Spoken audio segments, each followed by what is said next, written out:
Қазіргі білім беру жүйесінің мақсаты бәсекеге қабілетті маман дайындау.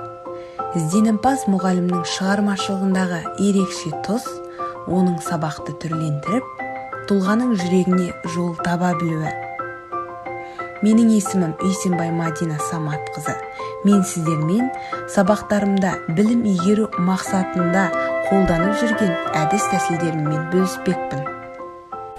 Көтеріңкі көңіл-күй еңбек өнімділігін арттыратын құдіретті фактор. Сондықтан сабақты бастамай тұрып, психологиялық ахуал орнату өте маңызды. Сабағымда жағымды орта қалыптастыруда мынадай әдісті қолданамын.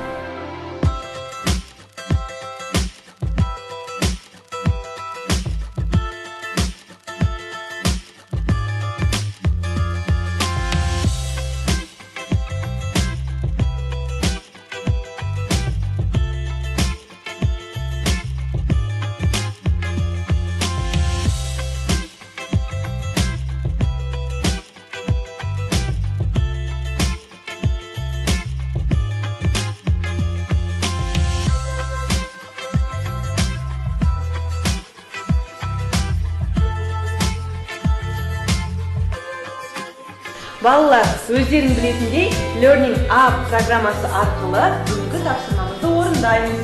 Қане.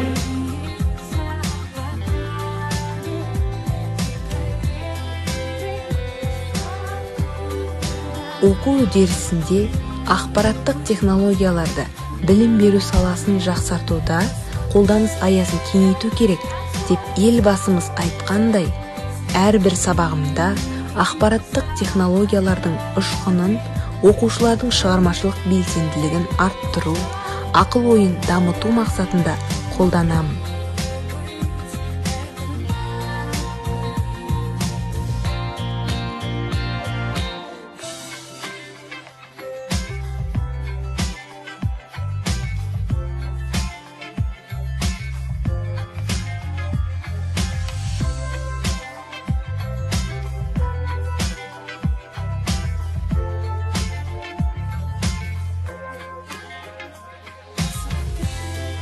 Балаға күштеп білім беруден гөрі, баланың білімге деген құштарлығын ояту басты мақсат.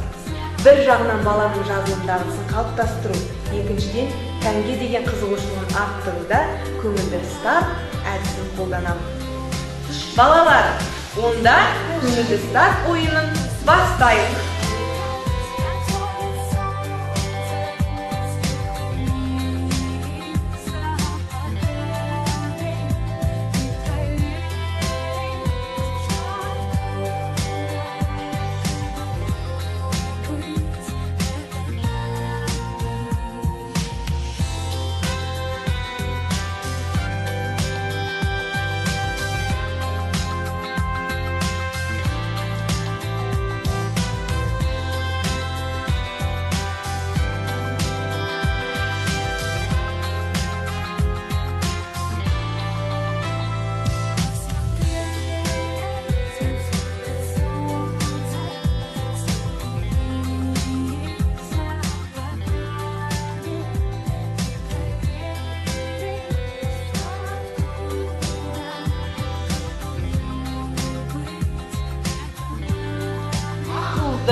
Жануар, дұрыс, я?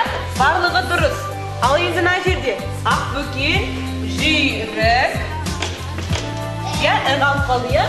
Ақылды, жануар, дұрыс, я? Болды.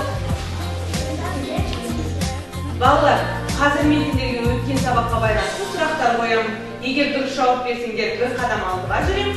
Егер қате жауап берсеңдер, онда бір қадам артқа шегінемін, я? Онда балалар, жұмысшы сөзі қандай ықпал? Тиімді ықпал, я? Тас жол сөзі ше? Тоқпал ықпал. Қазақ тілінде қандай?